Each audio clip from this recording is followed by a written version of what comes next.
So, ayan magandang umaga mga adinga. Tayo ulit nagbabalik. Pero hindi pa ako ngayon kaanta kasi uhos na ko ang boses ko. Gusto ko lang sanang magpasalamat sa dalawang taong naging inspirasyon ko at naging kalakasan ko dahil sa kanilang mga naituro sa aking kabutihan and mga naituro nila sa aking tamang asal. Itong dalawang taong ito ay walang iba kundi si Kalingap Round and Kalingap Tata. Sila o ay ang naging dahilan kung bakit ako nagbabago ngayon and sila o ang dahilan kung bakit natutunan ko kung maipakita ang totoong ugali ko and maging mabait sa kapwa-tao. At natututuhin ko ang pagkakapwa-tao dahil yun po ang tinuturo nila. At higit sa lahat, natututuhin ko ang gumalang sa matatanda and siyempre tumulong na rin ako sa kapwa. Siyempre kasi yun din po yung goal nila bilang isang kalinga. And sasabihin ko talaga sa inyo kung ano ko yung kinahulugan ko sa kanilang dalawa. Pero yung isa-isa muna. Unang-una si Kalingap Round.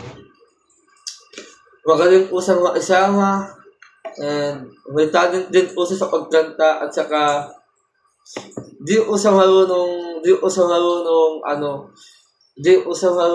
makalimot and lahat po ng taong kanyang naaasama o kaya yung mga hindi pa niya kilala ay nagiging kaibigan niya agad.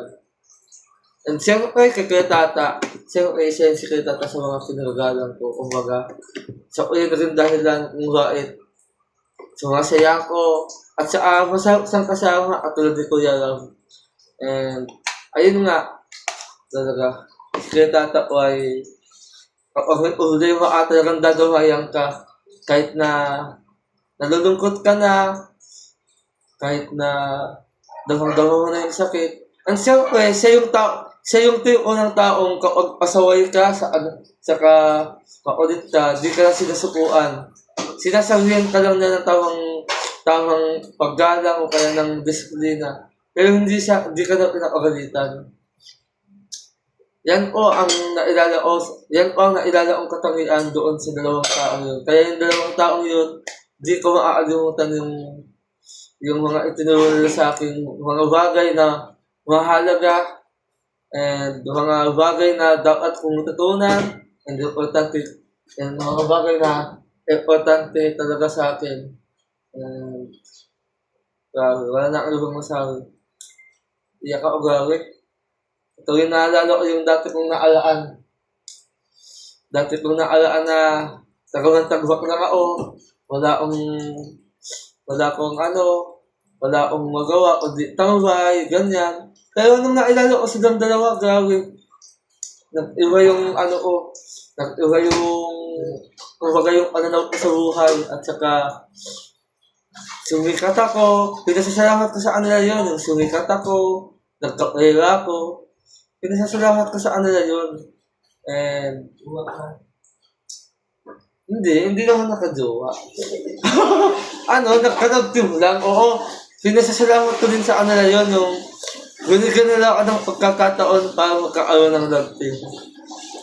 And so ngayon, ganyan. Tapos binigyan nila ako ng chance para maipakita sa mga tao na kaya ko din magpasaya. And yun lang po. Maraming salamat po sa mga nanood ng video ito. Sana nag-enjoy po kayong lahat.